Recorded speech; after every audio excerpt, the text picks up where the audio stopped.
I'm Kirk Danielson, and I'm here with Patricia Thompson and her attorney, Jill Carlson. We're in a live video conference November 2nd, 2024 at 10:48 p.m. To document and discuss the events of her marriage and divorce. And Tricia, you were just telling us about in 2022 when your then husband, Ricky, had gone to Texas and his father had died, and something about how he was getting a truck out of that also, right?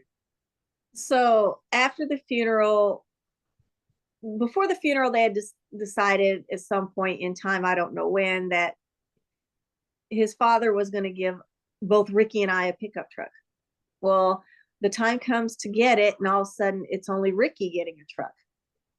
And we were like, how are we going to get this big diesel truck down here? And I said, well, we don't need a third vehicle in the house. Why don't we just sell it and save the money and put it towards another vehicle, because he was wanting to buy a Suburban at the time. And I didn't want to buy a Suburban, but I just said, well, we could sell that truck and get that money. He lost his ever-loving mind. He cursed, and the kids were in the back seat of the car we were driving at the time, the truck. And he lost his mind. He started screaming and yelling, how dare you, you selfish bitch, do this. That truck was a gift. My parents didn't intend to give that truck so we could sell it and da da da da da. And I said, that's not what I mean. Usually when people give you a gift, they want you to use it to your best ability, and the best would be to sell it and not have a third vehicle sitting in the driveway that we'd have to pay insurance on and stuff. He continues on his rant. I mean, he's screaming. He's foaming at the corners of his lips. And this is all in a, cab of another truck we had. And finally I was like, look, we don't need another vehicle. And he goes, you know what, bitch, I'm going to see you dead broke and homeless in a cardboard box behind Walmart.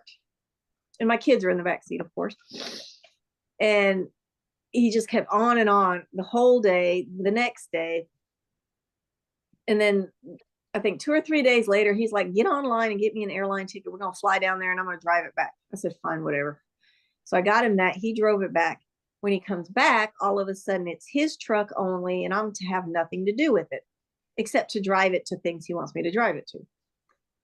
So I drove it like maybe 3 times.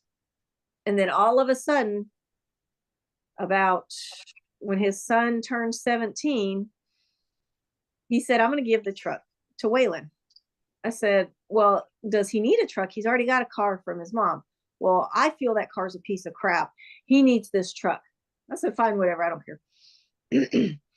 And then like 2 weeks after he said that, all of a sudden his son moves in. I was like, what is going on? Well, he's moving in with us. I was like, well, we didn't discuss this. Well, I don't have to discuss this. I'm the head of the household. You're to shut your mouth and do as you're told, and he's going to move in. If you don't like it, leave. Is Waylon still 17 at this point? No, at that point, he's 8. He had turned 17 right at that point. So still in theory under his mom's parental? Yes, she had, well, it's weird. They had 50-50 joint custody, but they lived with her. Right. So right. Wait. I want to stop and talk about that one really quick. Ricky told you that they had 50-50 joint custody. Correct.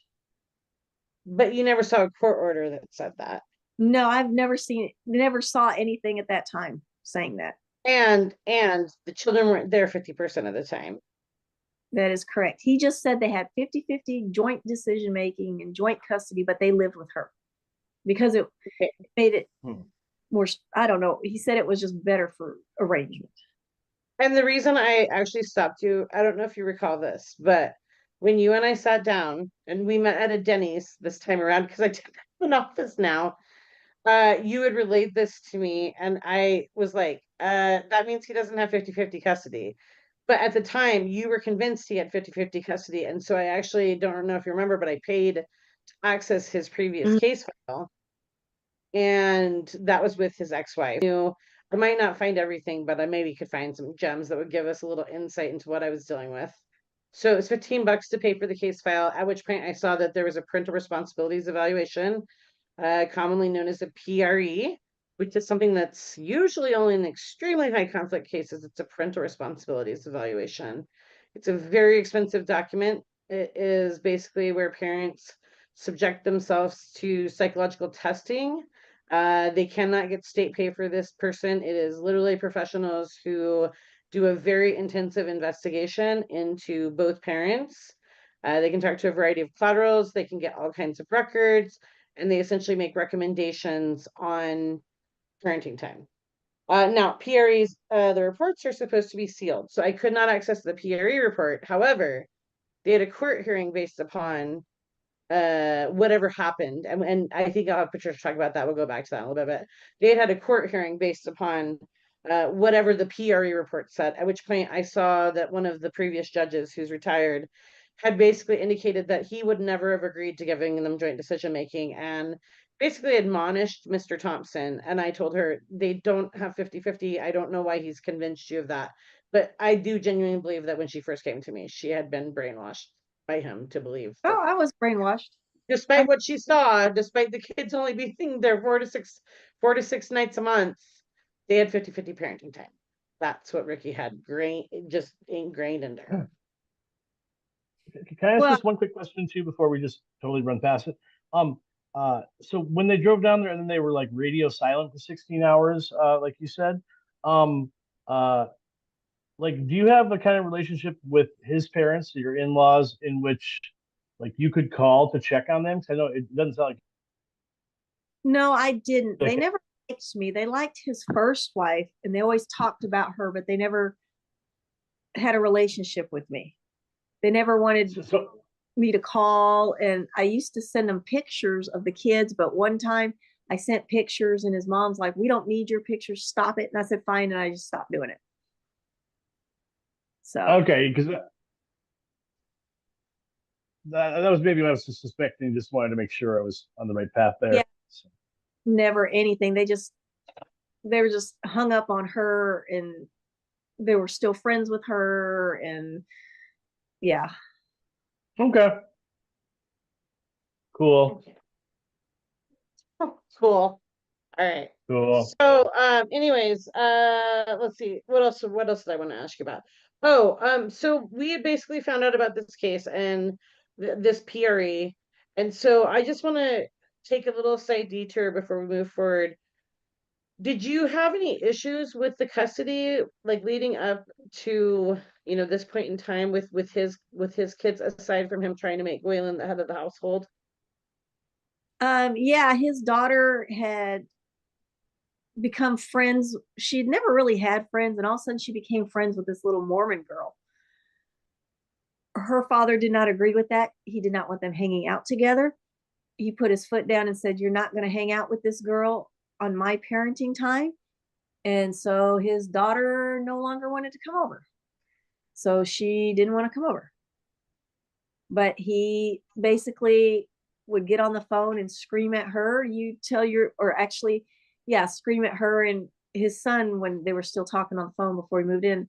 Scream at them, you better tell your mother to send you over here or I'm going to go to court and have her put in jail and things like that. Did he ever actually file anything against her that you know of? Not that I know of. Okay, were there ever any allegations that he made against her or anybody else that she was associated with? Yes. Okay, and do you know what that was? I found out that he accused her. He accused her of so many things. Who's her? His ex-wife? Yes. Okay. What sort of things did he accuse her of? He accused her of being a bad parent. Anytime she made a decision about their school or their health care, he'd get all fired up and say, we have joint decision making. I should have been consulted, but never, as far as I knew, followed through with anything. Do you know if he went to their medical appointments? He never went to their medical appointments. He would go after the fact, like to their therapists and stuff. What about with Rebecca and Hannah? When they were younger, did he go to their doctor's appointments? Occasionally we would go together. A few times he would take them by themselves, but for the most part, not really. Okay. All right. So continue on. So he announces that his son's going to move in. And I was like, why wasn't I consulted? And he said, I don't have to talk about it. I'm the head of the household. So his son moves in. And right after he moves in, about a week later, he gives his car back to his mom. And he tells me he's given him the truck because his father said he wants Waylon to have it now. And I'm like, okay, that's not what we discussed. And then we got into an argument because I said, well, how's he going to pay for that? And he goes, well, I'll cover his insurance and everything out of the joint account. And I said, that's not right. If it belongs to him, his mom had his arrangement where he was paying his own insurance and his own maintenance. But he comes here and now we're paying his insurance and his maintenance and all that. So that was a big source of contention also. So Because let me ask you really quickly, is Mr. Thompson working? no, Okay, is he still getting retirement? yeah, at that point he was getting retirement and disability. Okay, and do you know how much he got for disability? I know now he got at least $2,000 a month. So between 8,000 in retirement and then 2,000 in disability? Correct. And what are you doing? I'm a nurse at the public health department at that point. How much were you making per hour? I was salary, so it broke down to maybe $26 an hour. Okay, and so what happened with, was there any other source of income that Mr. Thompson had at this point in time? Not that I was aware of. Okay, not that you were aware of, but do you now know if there was? I believe there was. Are you aware of Was any? Sure. Sorry, was Waylon working? Because if he was paying for his own insurance and stuff. Yeah, when he was with his mom, he was working consistently. When he came to us, it was hit or miss. He went through jobs really quick. Like fast food, are we talking about here? No, he would work for a while. He was at Domino's, and that was too much for him. And then he went to be a lifeguard or vice versa. And then he went to the table for cash for them because he was only 17 at the time. Okay. Wondering if that was all like. Okay, thank you. All right, go on. Sorry. Go on. So then it became a source of contention about parking spots in the driveway where I had to park my vehicle on the road by the curb, and he got to park his truck in the driveway. Excuse me.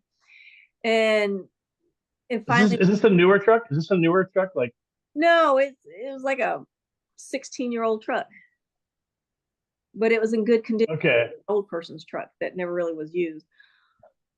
okay. So he was parking it in the driveway where my car should have been. And then one day I just stood up for myself and I parked my car there and I kept doing it. And Ricky was getting mad saying his truck needed to be in the driveway. He needed to be close to the house because he's just a kid. He shouldn't be walking across the yard to get to the house. And so, but I stood my ground on that, and that led to a lot of fights. Okay. And so did Waylon ever go back to his mom's house? No, he pretty much stopped visiting her for the most part. Do you know if he stayed in contact with her? I believe he would occasionally go see her, but he wouldn't spend the night. Okay. How was he not like under her like legal thumb at this moment? Did he get emancipated or anything, or just No, I like a runaway, or?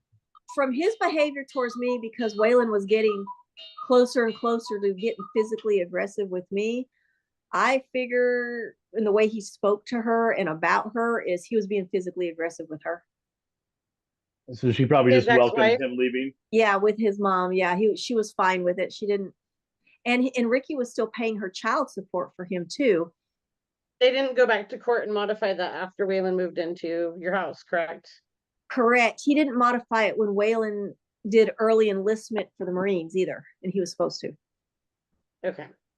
Did And Waylon graduate from high school then? I'm Yeah. guessing at some point. Yes. So he was still in school at this point. He was and still, also. well, he was technically, because something happened when he was little, and so he graduated at 19.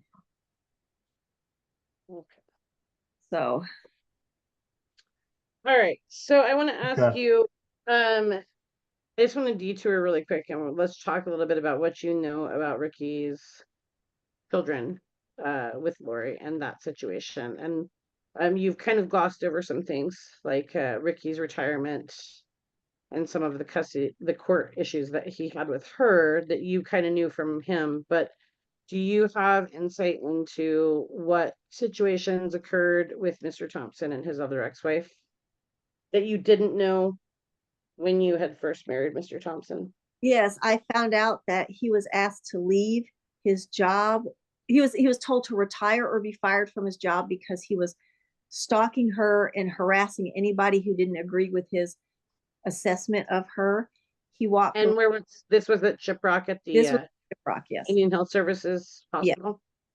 Yes, I have since learned that he was, like I said, stalking her. He had an entire book he took to a printer and had bound up and was passing around to people about her and his divorce case and the lies and stuff. Let me ask you really quickly, how many pages was that book? Do you know? Oh, I believe it was at least 200 pages. What? Why was in Tell it? me. What was in it? It was everything. Emails from during their marriage. It was emails during the divorce. It was divorce documents. It was letters of reprimand he received about what he was doing. It was his complaints against her. It was complaints against her then boyfriend who was treating him. It was complaints against his coworkers. It was he had therapy records in there from his children. It was complaints about the therapists. It was everything under the sun. So a tremendous amount of evidence about his behavior.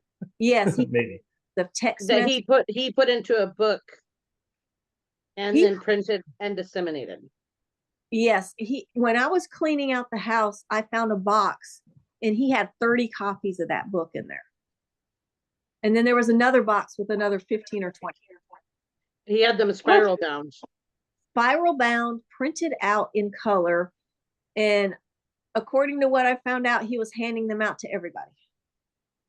Mm-hmm. Well, that way you get the reduced price with the bulk printing per unit. Moving That's on. Madness. I'm sorry. Yeah, no, so he basically was forced into early retirement because of that. Correct. And you said he was a dentist. Would he have been allowed to practice anywhere else besides Indian Health Services? Yes, he would have had to. When you work for the government, you don't have to transfer your license around. You can do whatever state you're licensed in. He would have just had to go get a Colorado license. But he never did that. No, he in fact was upset at his ex for something one day, and he decided he needed to retire his license because he didn't want to pay any more in taxes, because we had discussed him going back to work, but he didn't want to. So he said, I'm going to retire my license so I don't have to pay any more in taxes, and she can't make me work to pay more child support. Okay. And do you know, he had told you that she had lied about him in court, which is what led to the change in the parenting time. Do you know if that was true, that what he told you? It was untrue. It turns out after the fact, I found out that the whole thing started when his mom made up a lie saying that his ex-wife locked his daughter in the garage, and that led to the. So there was an allegation of child abuse made against Ms. Whatever her last name is, the former Miss Thompson. Correct.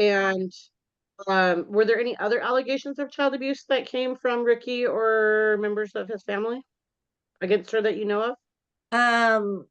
Yeah, there was that she spanked them. There was that she yells at them, that she constantly locks them in the garage. And it turns out she didn't do it. She was having a house party at the time, and all these people told them that, hey, this didn't happen.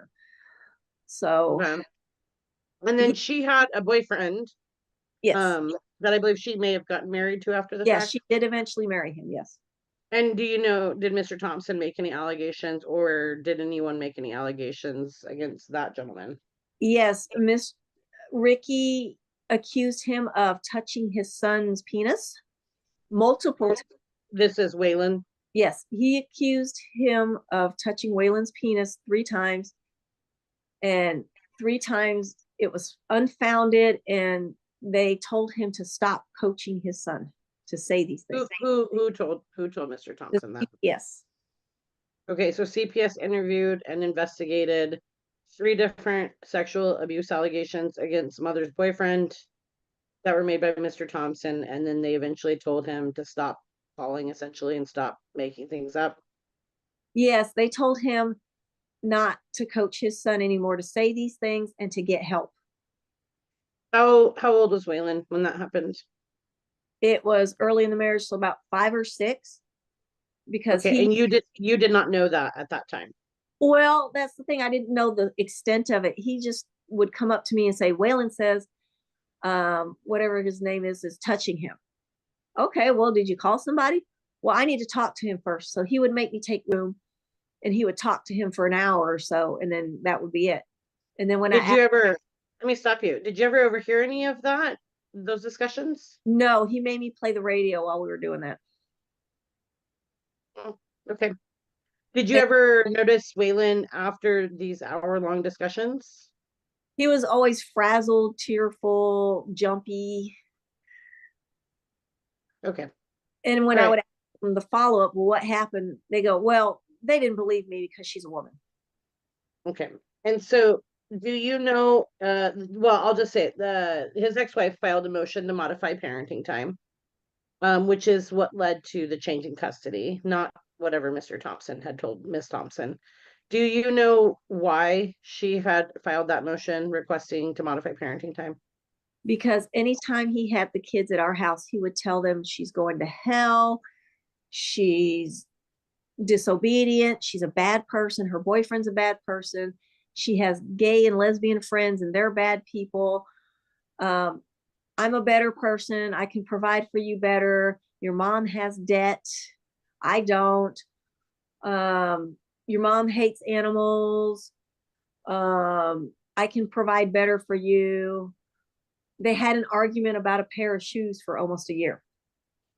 She sent the little boy over in some shoes. They were a little worn out, like kids wear their shoes out. He had a cow. He took them off his feet. He took pictures. He put them in a box and hid them in the garage.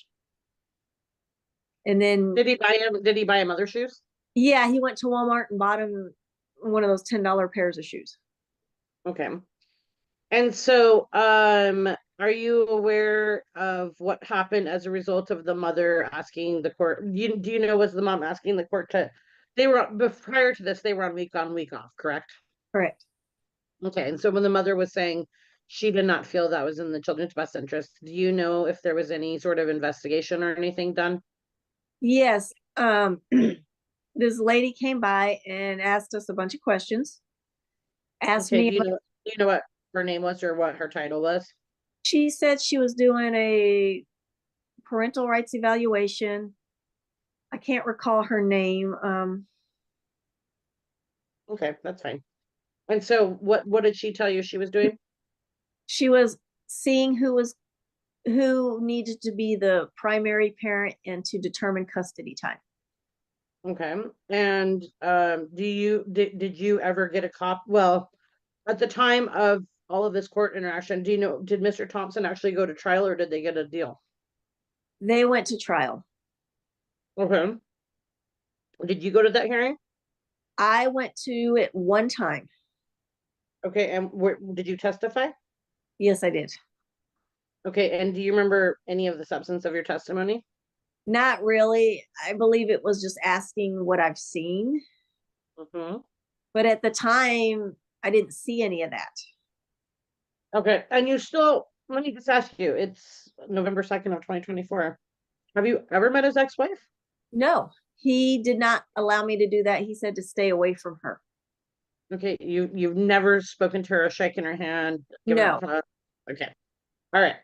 And so, without going into too much detail, did the evaluation go in favor of Mr. Thompson? No, it did not. Okay, and you didn't know this at the time, but that's what led to the parenting time changing. Yeah, I didn't know that at the time. I knew something had gone wrong because he was very upset. He showed me this piece of paper that I can't even recall what it was, and then he took it away, and he said he was just upset. They're against me because it's a woman. They don't understand. Everybody lied, and he just went on and on. Okay. So what happened after that? Well, then they went back for child support, and he was mad about that because he wanted his child support to go into a savings account for the children because he said she earned enough not to have child support. So it should be ordered to be kept in an account and not let her have access. Did he have a lawyer that actually filed that? Yes, he did. Wow, I can't believe a lawyer actually filed that. Did he get attorney's fees against him? I don't think so, no. Did the court go along with that request? No, they told her it was her child support because he told me they told her it was her child support to do as she wishes as long as it supported the children. And Good. He told me he Right. said that wasn't true and that she's going to waste the money and not feed the children. Okay. Did she ever modify child support again after that? No. Okay. All right. And so I want to sidetrack on one other thing just before we move on. So we had talked about where you were living, that you moved into his house and that originally your name wasn't on it. Did Mr. Thompson ever put your name onto the that 433 Aaron Street that you moved into? Yes, he did. And how did that come about? So I'd come home from work one day and I'd made a new friend and she told me her story, how she had gone to court for a divorce and she had helped pay off the mortgage to her now ex-husband. But the title wasn't in her name, but the judge still gave her half the house anyway. And I think that scared him because all of a sudden he goes, let's go down and put your name on the deed or on the title. And I was shocked because he had been dragging his feet. He was saying, no, you're okay. You don't have to do that. You can trust me, which I, at that point, was starting not to trust him. And all of a sudden he said, we're going to do this. And so we went down there and did it. Okay. And did Mr. Thompson have any other real estates? Well, it turns out he had 2 rental houses. Okay. And do you know when he bought those rental houses? 2019. So just to recap, you guys got married in 2012 Correct. and you were living together in 2019 and he bought 2 rental houses. Did he take mortgages out or did he pay cash for them? He apparently paid cash for them. Okay. And do you know the source of the money to buy those 2 homes?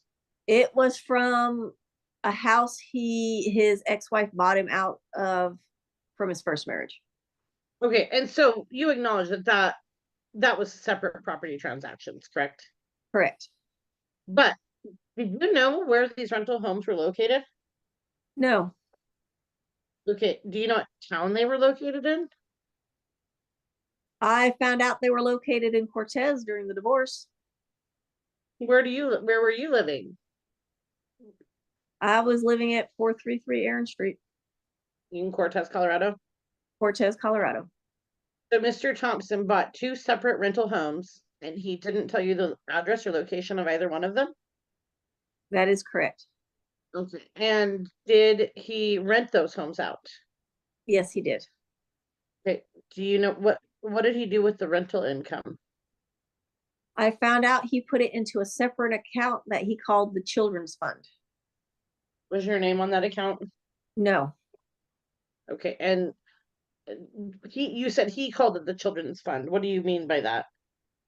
That's what I found out. He labeled it during the divorce.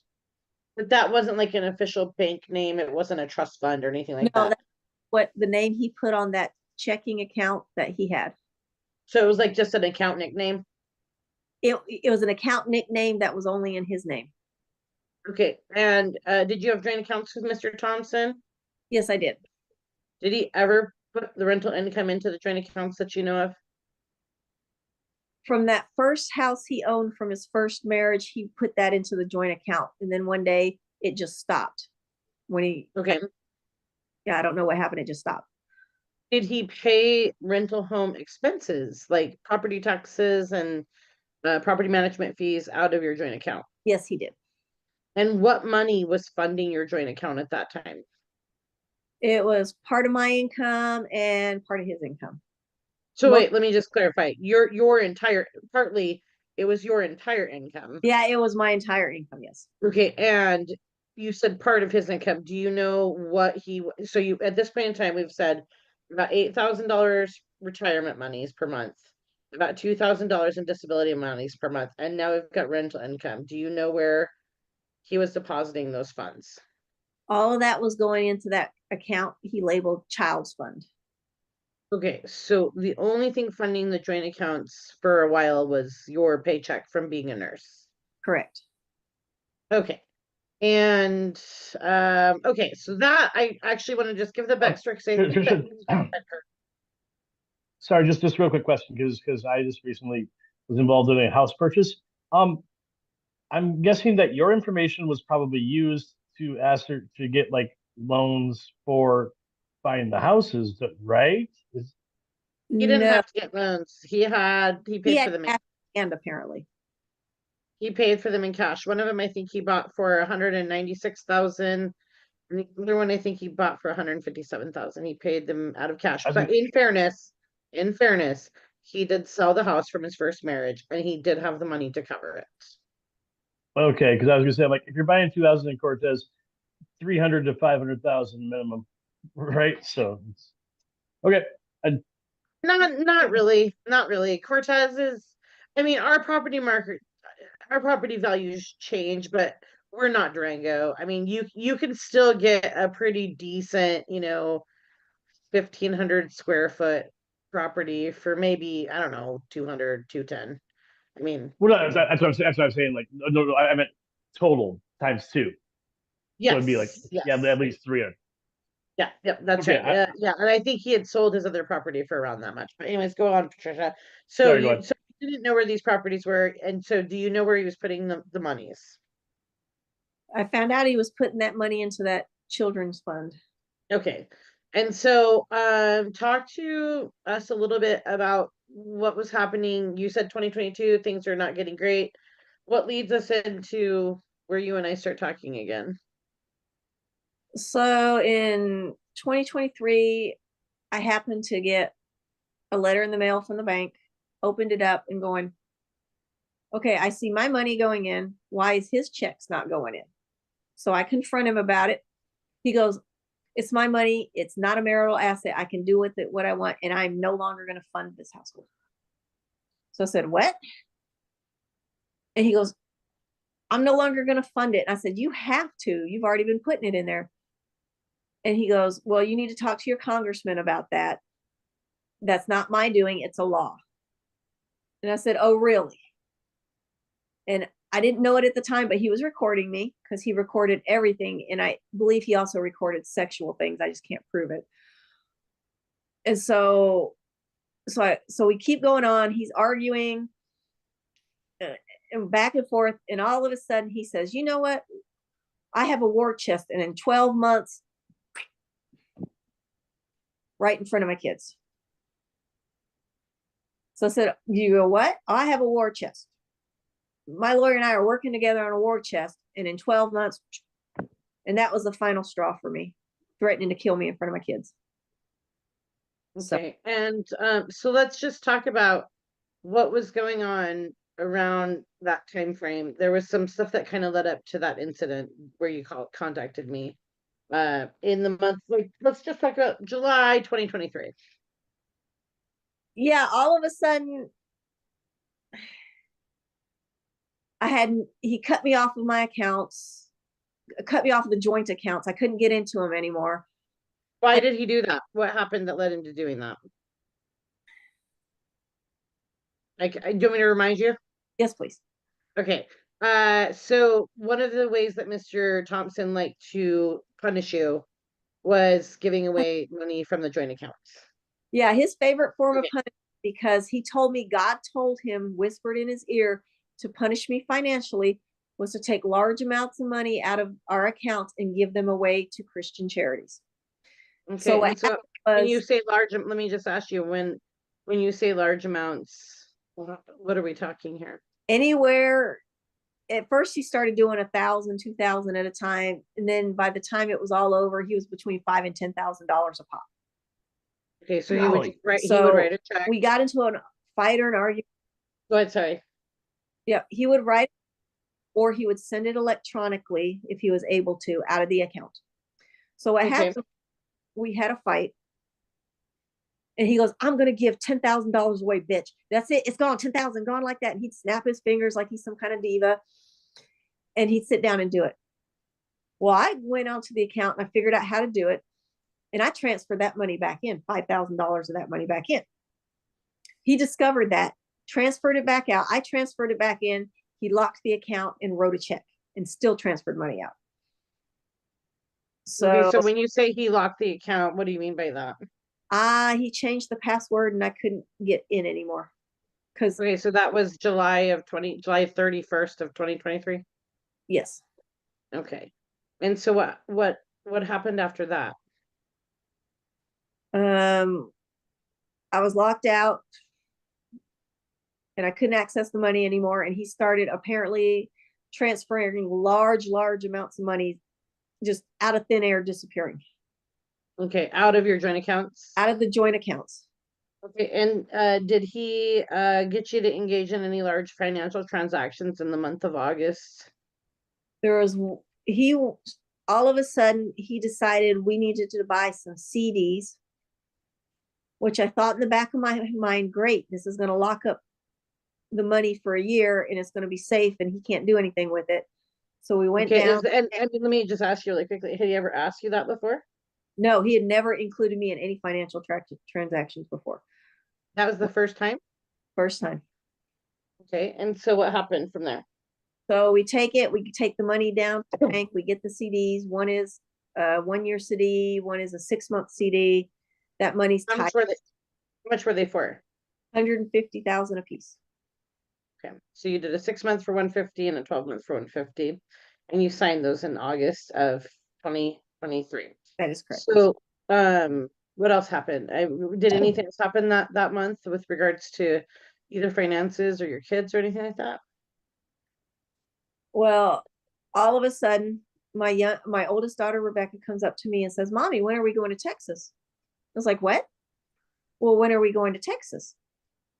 I said, "We're not going to Texas." "Well, Daddy says we're going to Texas." So I said, "Oh, okay." So I try to talk to him about it. He won't talk to me about it. He shuts me out, tells me mind my own business. And I'm like, this can't go on. So I finally confront him. He says, "I'll tell you about it later. I'm not telling you about it now. You don't need to know. It's none of your business." So fine. So we go to a church activity and I finally work up the courage. We're outside by ourselves. "Tell me what's going on." He goes, "Well, my sister's getting a divorce and I got to go down there and protect her." I said, "Well, why? What's going on?" "Well, I can't tell you. It's none of your business." "Well, we're going to go down there this weekend." And he just goes on and on. I said, "Well, what's so bad that she needs protected from? Because I don't want my children in an unsafe situation." He goes, "It doesn't matter. I can protect her. It's none of your business. I'm taking them." I said, "You're not taking my kids anywhere that's a potential danger to them." "Well, you can't keep the kids away from their grandma." All of a sudden it spins and, "Oh, you can't keep your kids away from your grandma. They got to see their grandma." I said, "You're not taking my kids anywhere, period." And I had to find out about that through my daughter. And how old was she at that point? She was actually 9 at that point. Okay. And so what happened after interaction at church? That's when we got into another argument. And he had the video of him threatening to kill me. And then I went to you. Let me ask you, so the video of him threatening to kill you, that was the That was the recording that you were talking about with this? Yeah, that's the audio recording. But before that, he had one where he was chasing me down the hallway. Okay, so I want to talk to you really quickly about the audio recording, and then we're gonna go to the video recording. So that audio recording, you said that Mr. Thompson made that recording. Correct. How did we get that recording? He gave it to his attorney, who gave it to us. And the reason I bring that up is because it's concerning that if you listen to that recording, where it's very clear that he is making demands of her, he's being coercive, he's being harassing, he's being intimidating. He provided that as evidence that she was being abusive to him through us. Whenever I heard the phrase, take it up with your congressman, I was like, oh buddy, as a divorce lawyer, because it was ridiculous. And even his lawyer's like, oh my God, I can't believe he gave that to us. But we had it. And that's what's concerning though. He had labeled these videos and recordings as Patricia threatening me, just like he had labeled the bank account kids fund. And I think it's strange that Mr. Thompson seems to have a really uncanny ability of just calling something whatever he wants to call it, even if it's totally different than what it is. And for some reason, people believe him, which is concerning. In the court system, that doesn't work so well. But their video that she's talking about, I do not believe the video I'm about to show. I am going to share it. I do not believe it is the. Sorry, go ahead. Sorry, go ahead, Kirk. Just before we do that, really quick, as far as the transferring monies out of the joint account to charities, is there any reason to believe he didn't just transfer those to like another bank account that he holds or anything? $10,000 seems like a really expensive lesson to me. So actually, wait a second, because we can talk about that really quickly. Actually, what we found out was in the month of July, beginning July 31st, so the month of August of 2023, Mr. Thompson transferred over $300,000 of joint funds away from Mrs. Thompson. He, in January of 2023, without her knowledge, had opened a series of, I believe they started as Charles Schwab and then got sold to Edward D. Jones or vice versa. I can't remember which, but oh no, excuse me, Ameritrade, and then they got sold to Schwab. He had opened five $20,000, were they savings accounts, Patricia? They were custodial accounts. Once you Custodial accounts. touch it. Yeah. Where he had put himself as the name, so he took their money, opened $20,000 for his daughter, his son, and then their two children, naming him as the only parent on it, depriving her of those monies. He had a bunch of savings accounts that he had put into the claiming that he was the custodian for these accounts. He had opened a separate money market account of his own that I think he put $80,000 in. And he left Miss Thompson with about $14,000 in their joint account, which their utilities were being pulled from. I believe his child support might have been being pulled from that. What's that? Remember, he used his credit card, paid his credit card bill out of that joint account to furnish his new house. Yeah. All six or $7,000. Yeah. So basically, in the month before she filed for divorce, before this thing happened, he funneled away significant amounts of their money, about $300,000, and then tied up. It was a good thing that you guys tied up the money in CDs, because then he got two influxes of cash, that I think she probably otherwise would not have gotten. But yeah, he significantly controlled their finances. Damage their holdings. Yeah, and at this point in time, I guess just the only other thing I was going to say, online banking. She's been removed from the online banking. She doesn't have the address. She actually, I think, upon my advice, if I remember correctly, we actually ended up filing a request for a protective order, and we'll talk about more of the substance of the protective order. But we filed a divorce petition and request for protective order. I believe we filed September 12th, and then the protection order hearing was on September 14th. For her. Filed them both at the same time. He was served. What's that? He was served both of them at the same time. Yes, they were. But if you remember, we filed the ex parte, filed the protection order hearing, and then they couldn't get us in front of the judge. Oh, that's right. For a couple of days. And so it was kind of nerve-wracking, because we have this file out there hoping he hasn't filed, because he's telling her he's talking to a lawyer. I kind of knew the things that she was telling me he was saying to her. I was like, He's not talked to a lawyer. He's full of shit. Because he was making these weird legal threats to her that were totally not what the law said. And I'm like, okay. But basically for 2 days, I think she had to sleep beside him, knowing that we had filed this waiting to get a hearing, which is not normal. It's not something that happens, but we've got some extreme staffing shortages in the Colorado court system, and unfortunately, this is the one and only case I've ever had where I didn't actually, no, I take it back. I've had two where I did not get an ex parte hearing on the same day that we filed, and both of those hearings were within the last year. So, court system failure. Anyways, but go on, Patricia. Sorry, Sorry, the other thing I was just gonna say was since we're at 11:33 Central Time, should we yeah, try I to was thinking wrap it we up go in to 20 minutes here? 11:48. Yeah, I was gonna call it then too. Do But the yeah, exhibits and maybe because we're clearly on two nights. I So say, oh, I could I, show the video. Let's do the video real quick. Let's keep going. okay.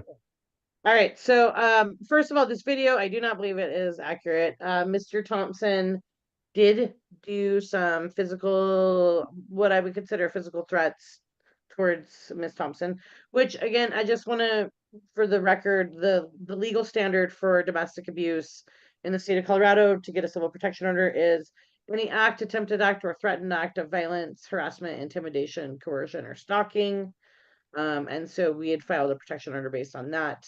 But I'll just have Ms. Thompson give a list of some of the physical interactions that they had in the month leading up to her filing.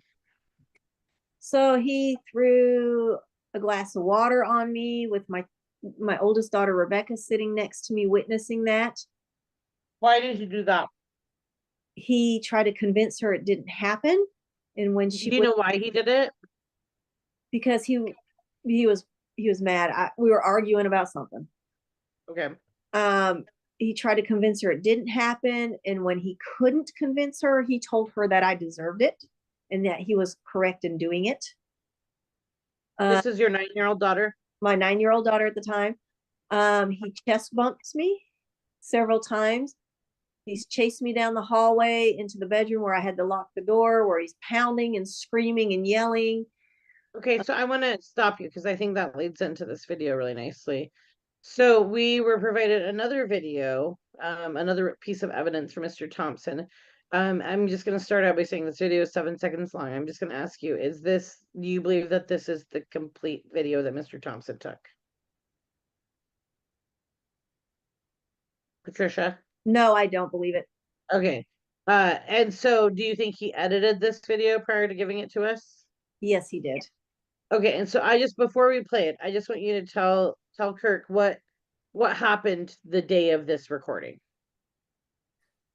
We were arguing about finances, and we were in the kitchen, and he was screaming and yelling at me, just cussing and yelling. My kids are around, so I'm getting my kids together.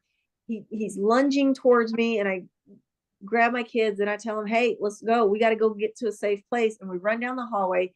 We get to the bedroom. We go through the bedroom. We get in the master bathroom. We lock the door. He starts banging and kicking and screaming and yelling, trying to get through the door. All the while he's screaming and yelling, and he's saying I'm alienating the kids from him. He's not doing anything wrong. Open the door. Quit being like this. And then we just stay in there till he goes away. And it's first thing in the morning. I'm in my pajamas, you know. Okay. And so was Waylon there? No, it was just me and the girls. Okay. And what time of day was this? I mean, you said morning, but do you know? It's probably 7 o'clock, 7:30. Okay. And how long did it take for him to go away? I'm sorry. How long did it take for him to go away? Oh, at least 3 or 4 minutes. Okay. So I'm going to play the video that we were provided by Mr. Thompson. I'm going to share that really quickly. Mr. Thompson had labeled this video, the file title was Patricia attacking Ricky or Patricia abusing Ricky or something like that. I think it was the attack. What was it? I think he labeled it initially Patricia attacking Ricky, but then he changes the name a couple times. Yes, and I believe actually the file size changed slightly. Yeah. Okay. And so again, this is 7 seconds. Oh, hold on. Let me stop sharing because I got to make sure I share with sounds. Give me 1 second here again, so we can do that. There's not a whole lot on this because again, in 7 seconds, we'll play it a few times maybe. But again, before I start, who's filming this video then? Ricky is. Okay, I'm gonna go ahead and play it. Chest bump you. You're the one coming. I'm at the door. I'm at the door trying to get out of here and you're charging at me. Okay, so let me just ask you, where were you at? What room is this that my cursor's at? Can you see that? Kitchen. Okay, and then you ran down the hallway. I'm assuming, is this the front entryway Yeah, right there? towards that side, it's the front door. Okay, and then back down the hallway, what's down here? Down the hallway on the right is the master bedroom. On the left is the girls' bedroom. Okay, and so which room did you go into? Master bedroom. And then And you straight back locked the door.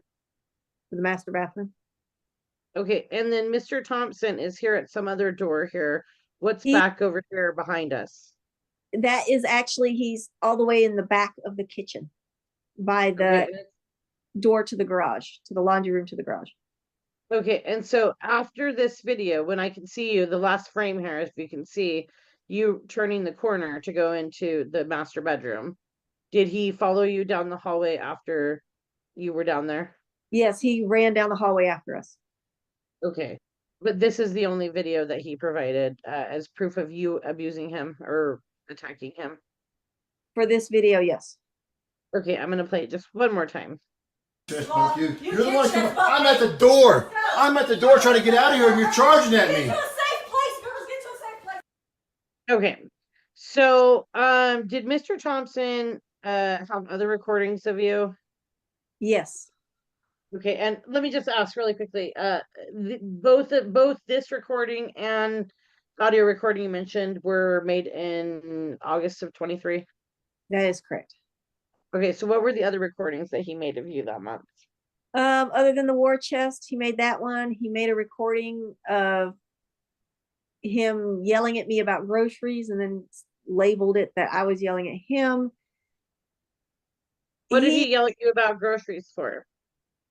Because I have no idea. He was just yelling, and then he told, and I was just talking to him, and he was in the video going, "Stop yelling at me," and I was just talking to him.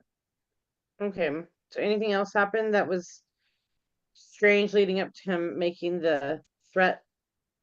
There's always something strange with him. All of a sudden, I couldn't get people at church to talk to me. My mail, I was no longer getting mail in the mailbox. Do you know what happened with your mail? Well, cleaning out the house after he was served, I started finding my mail. Okay. And did you make any adjustments? Well, let me just ask you, in August of 2023, were you planning to leave? Yes. I had saved up all my allowances for years and put them in, hidden them so I could pay for insurance. Okay.